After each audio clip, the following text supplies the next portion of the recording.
Today, I am speaking to Angus, Deaton, and Ann Case. They are both economists at Princeton, where they are speaking to us from. We were going to do this in person here in LA, but now, flying and traveling is a little bit more tough, but equally intimate right here. This is their new book that just came out. I was going to figure this out with the camera. Deaths of Despair and the Future of Capitalism from Princeton Press. You can buy that, obviously, either on Princeton Press's website, I think directly, or through Amazon. So thank you both so much for joining today. It's great to meet you here. It's a pleasure to thank you. Yeah, of course. I don't know. I know you guys both are in the same house and in separate rooms. So I sense you've done many interviews together. So you'll figure out the rhythm of how you answer questions. So I really enjoyed reading this book, and I urge everyone else to go read it. The dark cover does not, it's not as depressing as the dark color would suggest at all, and certainly relevant right now. It turns out from reading this, life is not all it is cracked up to be in North America if you are a lower white middle class guy. Is that right? Without a college degree. And the education really seems to be something that is relevant without a minimum of 4-year BA. Is capitalism just not working out for these folks? That would be a fair characterization. I imagine you use the word guy to apply to women too, because it's not just men in the sense of guys, and it's not working very well for the women either. That's something that people have had a very hard time with our work. They read our books, they read our articles, and then they come back and say it's bad for white men, but it's really bad for white women too, provided they're not so well educated. So maybe Anne would take it up from there. Mm-hmm. Yeah, because about 2/3 of Americans in kind of broad middle age, 25 to 64, 2/3 do not have a 4-year college degree. So it's a big chunk that we're talking about here who's at risk. And what happened in the 2/3, that's like the majority of the population in America. Yes, yeah. And what happened was, after a century of progress, after a century in which mortality rates fell, technological progress was amazing, people lived better lives and longer lives. And in Europe, they continued to do that. But in the US in the late 1990s, mortality rates for white non-Hispanics started to go the wrong way. So for the last 20 years, we've seen, instead of there being a 2% fall in mortality rates every year, we see mortality rates go up. Do you have a problem with inequality itself? Well, yes and no. I don't think inequality in and of itself is an evil thing. I have no problem at all with people getting rich, provided they pay their taxes, of course. But the issue here is really that parts of the system are set up to make some people rich at the expense of other people. And for instance, our healthcare system is very good at charging huge sums of money from everyone and passing the money up the chain to the pharma executives, to the people who are the CEOs of big hospitals and so on. So, that's an inequality that's coming about basically through what you might reasonably call theft. Right. So, you could be very much in favor of inequality. You think people should work hard, they should get well rewarded for it. You could argue, I'm not sure I would, but many people would, that, if Bezos or Zuckerberg or all these good guys make wonderful things that make our lives better, then you have no problem with them becoming billionaires as a result of it. It's when people, lobby the government to give them special favors, which come out of the hide of ordinary people, that we get into a different world altogether. But that's important because, for people who just hate inequality, they say the remedy is to have high taxes on the rich. Whereas for us, the remedy for theft is to stop people stealing stuff. Right. Not so much just have high rates of tax for thieves. So taxation is not not the solution. Let's talk about education. Are you completely useless in America? Well, I'm concentrating on America, but we can also talk about Europe and the UK.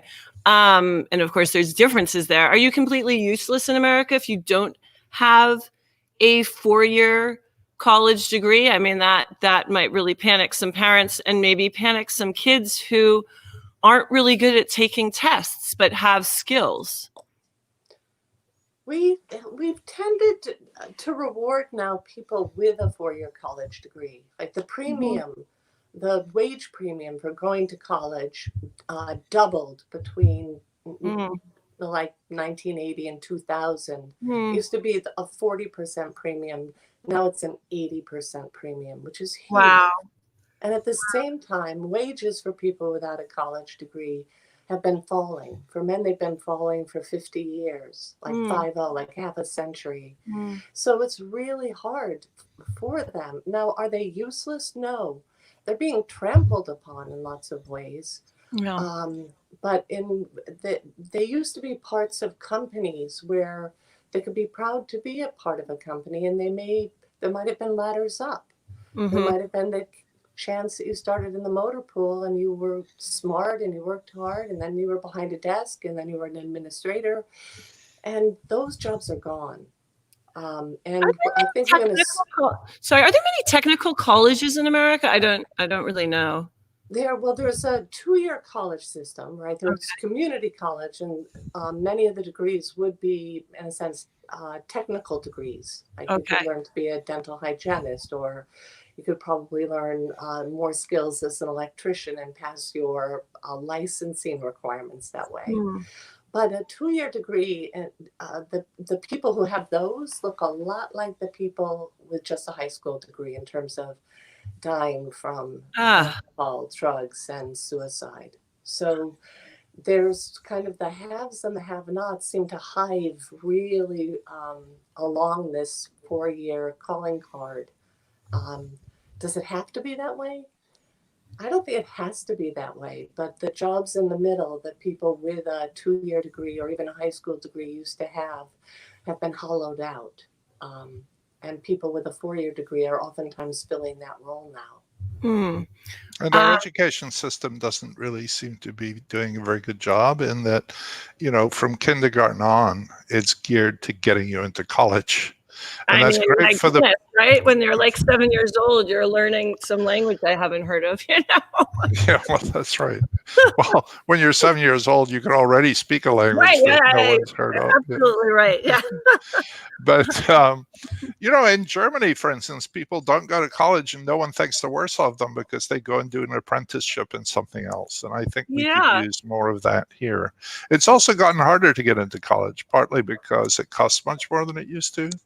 And partly because the state governments have been so strangled by paying for Medicaid, by the cost of healthcare, that they're cutting back on places and raising tuition in state colleges. And many of those state colleges used to be a real ladder up for ordinary people. They didn't cost very much.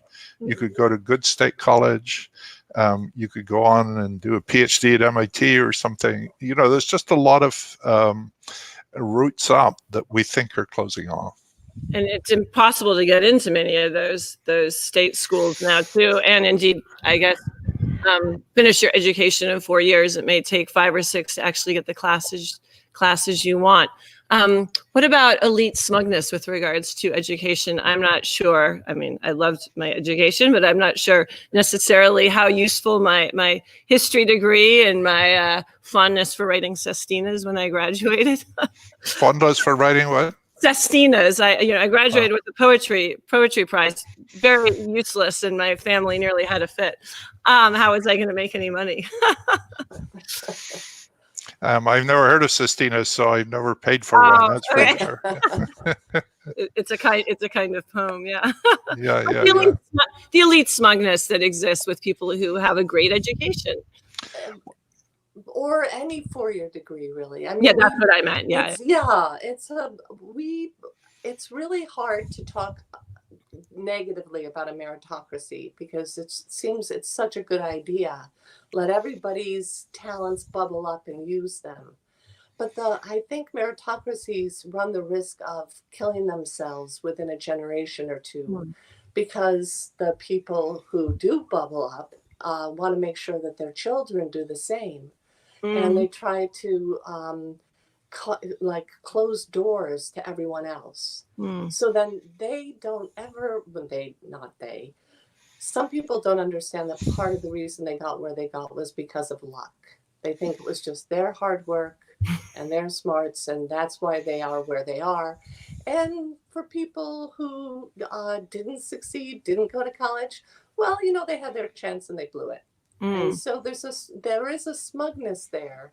And unfortunately, I think for people who either didn't have the wherewithal to go to college or just didn't want to go to college, they I think, move back and forth between thinking the system's rigged against me or I'm a loser. Yeah. Right? And both of those things are toxic. Yeah, terrible. So let's actually talk about what a death of despair is, because that's the heart of the book. And I should have started off describing what those are. So tell us what a death of despair is. So Anne invented the term, so she should tell you about it. Yeah. So when we started this work, the first kind of fact that came up in the data was that suicide rates were rising for whites in America. And as we dug farther, we found that it wasn't just suicide, it was drug overdose and alcoholic liver disease. And we think of those all as being, it's death by one's own hand. And there's a lot of despair that is evident just by dying in any one of those ways. So we binned them together because we thought they had something in common. And one of the things that they have in common is that they are taking out people without a BA, but for people with a BA, they are very well protected against it. That's even though there's not a family in Princeton, which is a little bubble. There's not a family we know well enough that we would know where there hasn't been someone with a drug problem or somebody has a brother or a sister who killed themselves. So we sense it a tiny bit, but it's mostly invisible to people who are leading a particular kind of life. And it was invisible. It started in the early 90s, and it took a long time before we recognized that it was as much of a problem as it is. Let's, can we talk about the opioid crisis, which you look at, and I think you use the term government-supported drug dealers, aka big pharma. When did the lobbying become just so bananas around the pharmaceutical companies? Because it really is over the top, and I don't think it exists in that way in Europe or in the UK. Not in the UK. There's a fair amount in Brussels.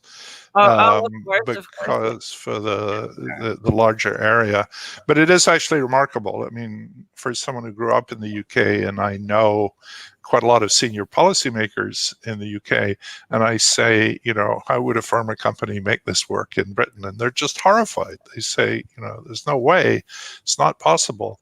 And so you can't, the lobbyists don't exist in the same way. Some people have suggested there's a lot of stuff goes on in gentlemen's clubs along Pall Mall, where they fix things.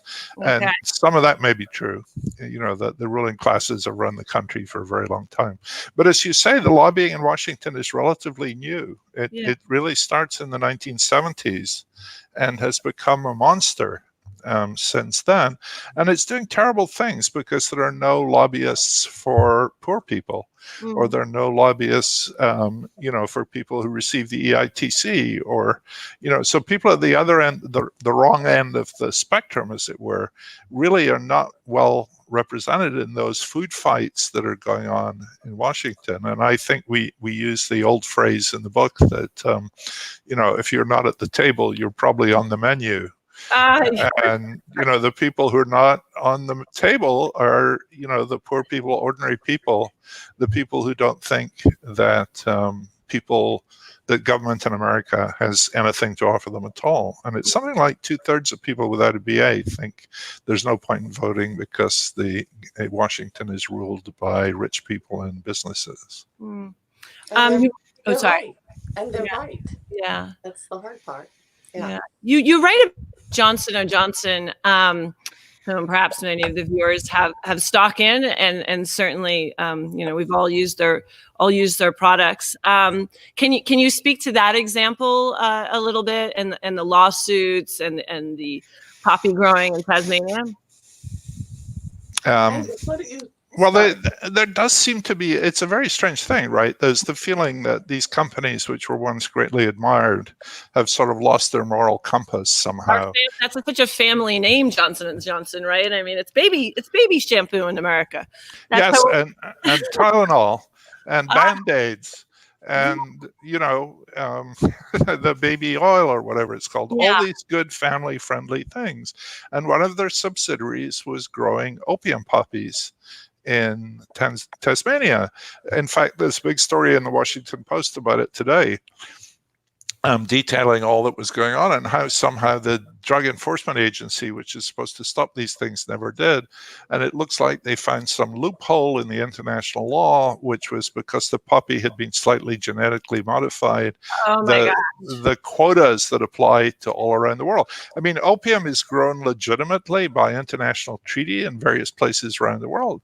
But at the same time, the US government was bombing poppy farms in Helmand Province in Afghanistan. J&J's subsidiary, Tasmanian Alkaloids, was growing the basic fuel for this epidemic. And, that ties into our despair story, because if you look at what Purdue Pharma did, for instance, they targeted the areas where people were in distress. They targeted the areas where there were no jobs anymore, where there used to be coal mines, where there were no jobs. And how did they target? Was it advertising or? Well, they started with maps and figured out where are there places where there's less education, where are there places where there's been enormous job loss, and those two things together would mean that the ground was very fertile there for them to send their marketers, and they had almost 1,000 marketers that they sent out around the country and said, push this as hard as you can. So now, did they do that internally, or did they use any of the big consulting firms to do that research, or do you know? I don't know. There are reports in the press that McKinsey advised them on targeting particularly vulnerable people and trying to get people addicted. The person who's escaped a lot of the opprobrium on this is Arthur Sackler, who was the eldest of the three brothers. And it's his name that's all over Washington and all over the Met in New York and all the rest of it. And he was the one that pioneered this high pressure selling in doctors' offices, that these reps would come around and push these things to doctors. And so he had nothing to do with OxyContin, which was the one that was the real disaster. And that was his brothers and his nephew. But by that time, they used the techniques that he developed, which should never have been developed. I mean, they're outrageous. We should not be pushing pharma. And he just became very rich and famous for doing exactly that. Should the FDA, when they're looking at drugs, should they be looking at the effect of drugs, not just on the individual, but on society as a whole collectively? And do they do that? They do not do that. And in fact, we believe that they were prohibited from doing that. Why? Because it was between the drug and the patient. And that's it. That was their mandate, was to look, which is ridiculous when you think about unleashing something as powerful as OxyContin and the extent to which it was being fed to the American public. I mean, by 2012, there were enough prescriptions written so that every American adult would have a month's supply. I mean, that is, We're talking about a tsunami of pills being handed out in the U.S. And the FDA did nothing to stop it. In fact, this is where the Congress comes in as well, that the DEA, the Drug Enforcement Agency, was was beginning to zero in on a distributor that was sending millions of pills to a 300-person village in West Virginia, and the drug makers came and they talked to the congressman from that district, and they got the DEA called off. In fact, they passed a law to stop the kind of thing the DEA was going to do, which is basically stop that kind of a shipment. What's the state of that small 300-person town now? Do you have any idea? Probably not. Well, West Virginia is close to ground zero for the opioid epidemic. Okay. So, but not so high on alcoholism because they're, of course, mostly Baptists and religious. They don't drink very much. But it's very interesting. Anne likes to call it pick your poison. Utah, for instance, where people don't drink and smoke, and where Utah has always been held up as how behavior really can help you. Right. And, if you look at Utah, which is full of, very God-fearing people, they're saints, Latter-day Saints. Whereas Nevada next door is full of sinners. Then, what's happening, it used to be was life expectancy is much higher in Utah than it is in Nevada, but that has not protected the people in Utah from the opioid scourge. I mean, that is not prohibited in the Book of Mormon. It was prescribed by doctors. There was a way into it. And so Utah is one of the worst hit. Well, maybe, I don't know. Is it in the top 10 and something like that? It was in the top 10. It's just, yeah. So it is, we think of it as pick your poison because in some places like Mississippi, the drug epidemic isn't so severe, but dying of alcoholism is large and rising. So, but there's not a part of the country that hasn't been hit by this. So in every state, like between turn of the century and now, death from suicide, from alcoholic liver disease, and from drug overdoses taken separately have all increased. So it's not just Appalachia, it's not just the Rust Belt, it's not just, but it seems like there are people everywhere who are feeling like they're left behind, and they find some way to soothe the beast. And that may be from drugs, that may be from alcohol, or that may just be to numb themselves, really, right? I mean, yeah. And some people push this to include tobacco, to include obesity. And we just didn't want to overreach. You had a lot already to work with there. This is quite a thick book, actually. And it's both dark and heavy. Yeah. What a way to end a week. In a long week, in a long week that it's been. Moving on to even less cheery topics, let's talk about the U.S. healthcare system, which is uniquely atrocious. And we're sort of seeing it play out right now on our small and big screens. What is some of the worst things about the healthcare system, and why does it play into your book?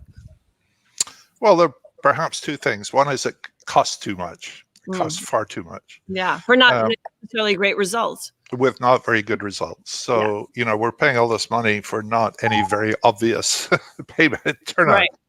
Right. And the second thing is the way it's funded. So a lot of it's funded through employers who pay for healthcare for the workers. So the cost too much. I mean, Anne has some nice pictures about comparing with Switzerland and what that comes up to for each person. Sorry.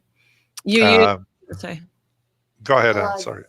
No, that's fine. It's when I used to hear it costs too much, I would think, that's.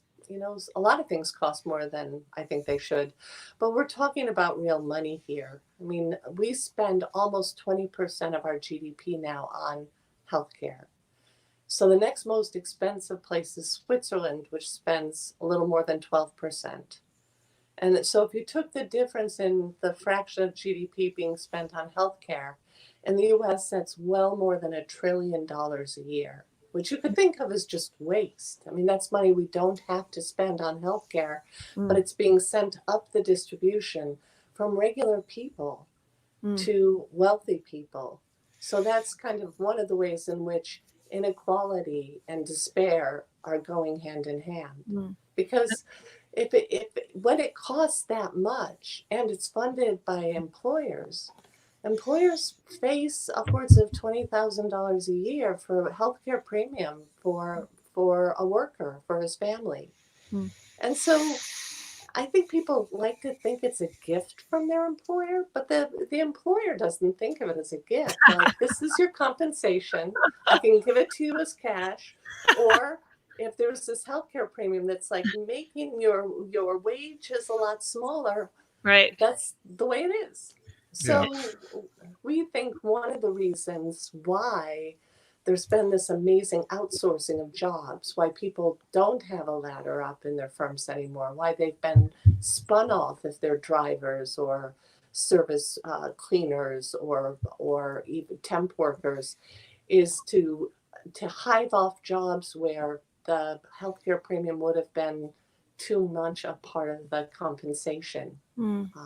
Angus probably wants to pick up. Yeah, I mean, it was just one executive explained to us, that every year they have a meeting with their insurance providers, so the people who fix up their healthcare for them.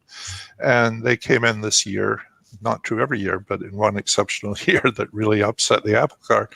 These guys came in, and this is a large company, and said, your premiums next year are going to be 40% higher, 40% higher.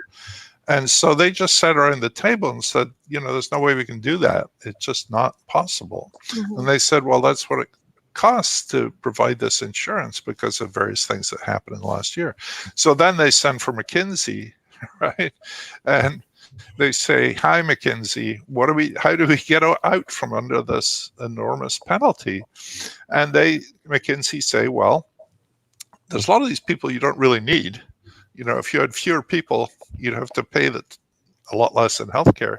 And what's more is if you fire all these people, a lot of them that you need, you can get back from an outsourcing company. So fire all your janitors and you can get cleaners from, I think Anne calls them, I call them the Ram Jam Cleaning Company. Anne calls them the Albright Cleaning Company. I think Ram Jam comes from Kurt Vonnegut once upon a time. Yeah. Anyway, so but the people so those janitors are doing exactly the same job as they were doing before, but they have a lousy job with not benefits, and they don't get invited to the office Christmas party anymore. So there's a lot of stuff like that, which makes their lives worse. And so we think this has really contributed to the undermining, the gutting of the American working class. Because it's in the U.S., your job is a really important part of you, right? In the U.S., maybe less so in other countries, we define ourselves by our jobs.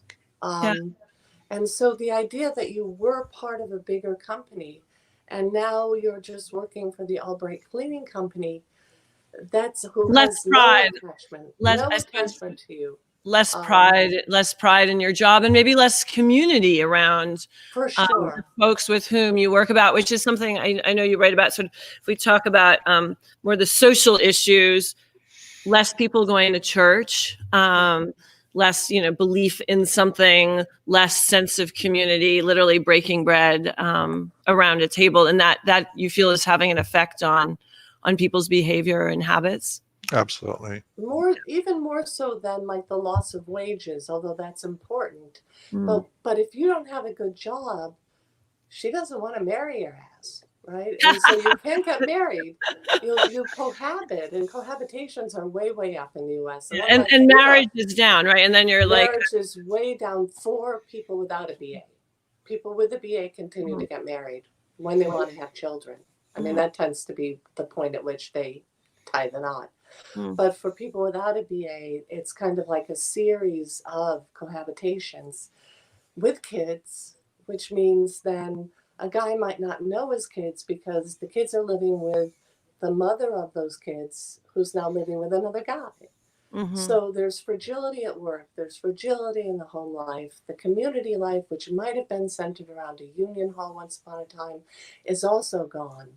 So it's like Emil Durkheim, who wrote the book on suicide back in 1897, really got it right. And this is kind of a Durkheimian recipe for suicide, is just this lack of social integration. But didn't suicide used to be more folks who were educated? That's what they say. We don't have the data to test whether or not that was ever true in the past. Maybe that's the only people that were being written about, right? Durkheim said it was true, so it must be true. Yeah, Durkheim said it was true. But if it was true in the past, it's certainly not true now. Because now the suicide rates among people with a BA have been stable over time, and suicide rates for people without a BA have been rising.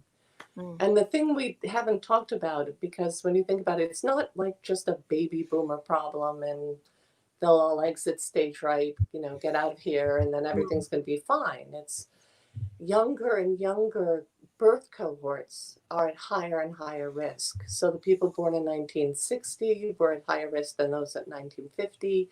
But the ones born in 1985 are at much higher risk than the people born in 1970. So we don't see this long after the coronavirus, God help us, is gone. We worry that these problems are still going to be taking out upwards of 150,000 people a year in the U.S. Is this pandemic really a test for capitalism in America? It'll certainly change it.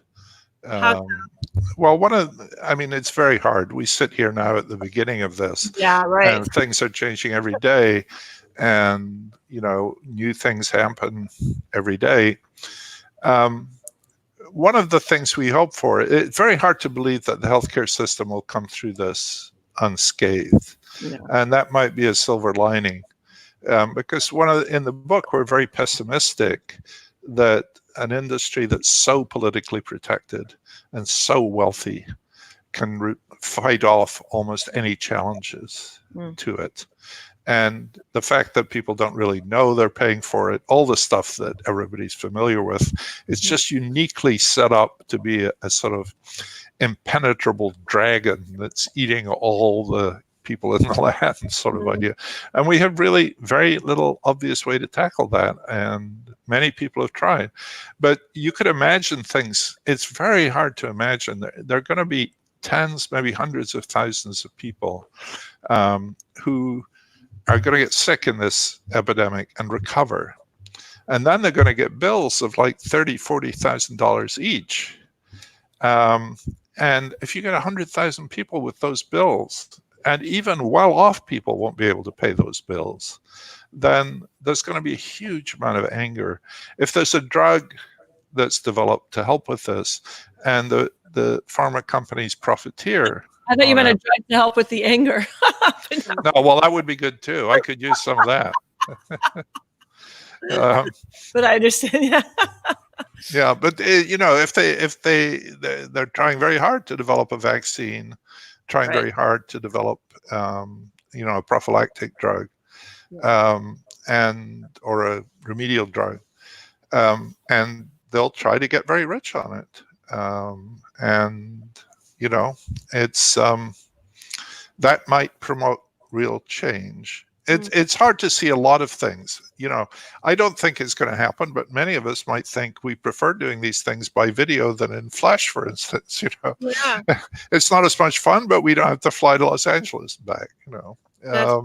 I do think humans are always going to still enjoy being together, though. Yeah, I don't think there's any doubt about that. More comfortable using these technologies, but I feel confident people like to look each other in the eye. But think of it the other way. What would have happened 20 years ago? Yeah. When there was no technology like this. Yeah. So for folks who are just joining, thank you so much for tuning in. I'm speaking to two economists from Princeton, Angus and Angus Deaton, and their new book, Deaths of Despair, and the Future of Capitalism. And very shortly, I can see him behind the scenes. Liam is going to perform. He is best known as the frontman for the Hot House Flowers, and he is in Ireland, so he will be coming shortly. But I have a few more a few more questions. And I want to talk to you briefly about women in economics. And how does one encourage women to study economics and to keep studying and have a career in that field? Oh, that's a good question. It's something of a loaded question. There are very few women in economics. I know, yeah. And it gets smaller and smaller as you go up to be a professor, right? And in academia, it's a fairly hostile environment for women. Tenure or your biological clock, fighting. Well, yeah, no, but just even the tenor of discussions, the way that economists tend to grill each other during seminars, it's really kind of a little boys sport, and it's been very difficult for women in the field in general. A lot of women report being harassed. A lot of women report feeling that, like, if they co-author a paper, they're not given the same amount of credit that their co-author does.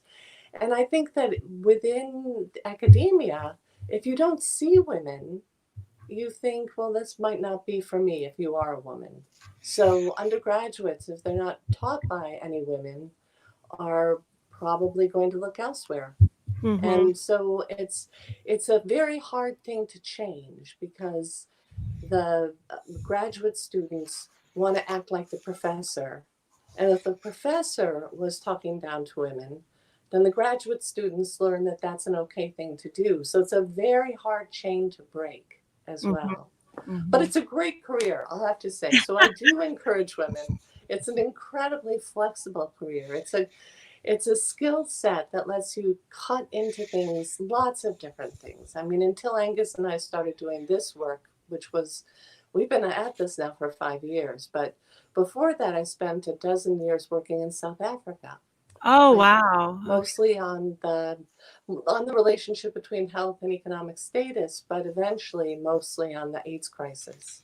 Yeah. So, like, you can take what you can retrain yourself, you can take up different issues, and I think it's a fabulous set of skills. The problems being, economists relative to other social scientists are incredibly arrogant, and they generally have the What about on the philosophy? What about philosophers too? Well, they're oftentimes compared favorably to philosophers, but I'm not sure about that. I think it's very similar. They get off because they're not a social science. They think of themselves as humanities or something. Yeah, I sense that there's some similarities there. So it's Friday evening. Angus, you grew up in Edinburgh, I think, in Scotland? Yep. What was Friday night supper like in your household growing up? Gosh, I don't remember. Come on, you must remember. Sunday night supper. What was it? Sunday night supper. Well, supper was not a big deal in our house. We had dinner in the middle of the day, you know, and we had tea at 5 o'clock. And tea was pretty similar every day. I mean, you had a lot of fried food, and then you had lots of bread and jam and cakes and things carb like heavy, that. You know, my mother grew up really quite poor, and she spent most of her days baking. So there was homemade bread, but there was also, it looked like a confectioner's shop. You know, I mean, it was full of little cakes and icing and stuff like that on them. So, you know, I was trained up to be a beast from a very early age. Lots of sugar. Lots of butter, but you know, we also ate a lot of fish, and not just on Fridays. I mean, we were not a Catholic family, but certainly when I went to school, you know, institutional food was always fish on Fridays, because there were enough Catholics in Scotland to do that. Yeah, I think you were a brother school of ours. I went to school in Scotland, and I definitely remember we had a school dance with Fetties. I think in my final year. I think you probably hated it as much as we did, you know. The school dance, at school I liked, but the school dance was mortifying. Are you kidding? I mean, you know, it was probably the only time I saw a guy between the Yeah, it was much better to dream about girls than it were to see them in the school gymnasium and have to dance with them. And exactly, in the gymnasium. And I remember the Fetty's boys turning up wearing their kilts and with little, what is it called that you would put booze? Yeah, and they would put alcohol in their, little bottles they'd put down. I never did that. And where did you grow up? I grew up in what I call the real upstate New York. Oh, so okay. Not Westchester, but right. The southern tier. So near Ithaca. I don't know how well you know New York State. I went to, I did go to school up there for a while. So I'm familiar with, February. Oh, yeah. The snow belts. It's beautiful there. Yeah, it's beautiful in July. Yes, absolutely. Exactly right. I think growing up there now would have been a lot easier because of the internet, right? Because we were pretty much cut off from major newspapers. Yeah. There was local news, but I think life there, even though they're depopulating that part of New York State, life there would probably be much easier now than it was then. Yeah. And I know you guys spend some time in Montana. What would be a perfect weekend? I know we're all sort of grounded where we are, and you're not in Montana now. Take us away for a second. What's a perfect August Saturday? It's you get up and have a little breakfast. You head down to the river, either on foot, where the huge trout are rising all along the bank. And there are mountains overlooking, and you imagine you're back in the world of dinosaurs and incredibly beautiful place. Osprey and bald eagles overhead. But the perfect day is you go to the Bear Tooth, which is the fly shop, and pick up your guide. And we've been with Marty for many years, who's from Louisiana, and he fishes for redfish in the winter and then comes north in the summer. And you float down the Madison River all day, and you catch the most beautiful rainbow trout and brown trout. It's all catch and release, right? And sometimes you see bears along the banks, and you certainly see osprey who are also fishing alongside you. It sounds wonderful. Do you have any nature notes right now with less cars and what have you driving around you? Have you had any recent nature notes? Well, mostly the creatures we see are our neighbors wandering around the neighborhood, because you don't usually never see that. And so they're trapped, and the only thing they're allowed to do is walk around outside, which is sort of nice. Yeah. But for us, when you said Montana, in Montana we work and we fish and we live in this incredibly beautiful place, and we've always thought about how would it. And here in Princeton, we're usually very hassled, and there's a lot going on, and we're never as peaceful as we are in Montana. And Anne said the other day, very wisely, she said, this isolation has made us more like Montana. Because there's just the two of us here, we talk to each other, and we're used to being together. We're not one of these couples that are saying, another day with him and I'll shoot myself sort of idea. We're used to being together and working together. And, it's horrible what's happening outside, and we feel terrible about the people whose lives are being ruined. But for us, this has been better than tolerable. Yeah. I've worked from home and by myself at home for so many years, for about 20 years. And so I haven't on that side felt too much of a difference, just less distractions maybe of having nonsensical meetings that, one probably doesn't need to have. But that's, looking, of course, on the bright side. So thank you both so much. I'm going to bring in Liam, I think. Let's see. Oh, there he is in the dark. Liam, thank you so much. And I'm going to say goodbye to you, Angus. And goodbye to you, Anne. Thank you very, very much for. Thank you.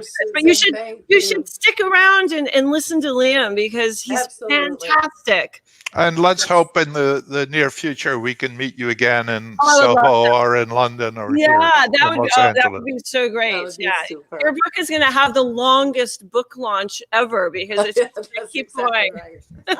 We're hoping for that. Yeah. And so one final time, their book is called Deaths of Despair and the Future of Capitalism. It's a great read, and I encourage you to buy it. either directly from Princeton Press or wherever else you might buy a book online. You'll actually get it quicker from your local bookstore.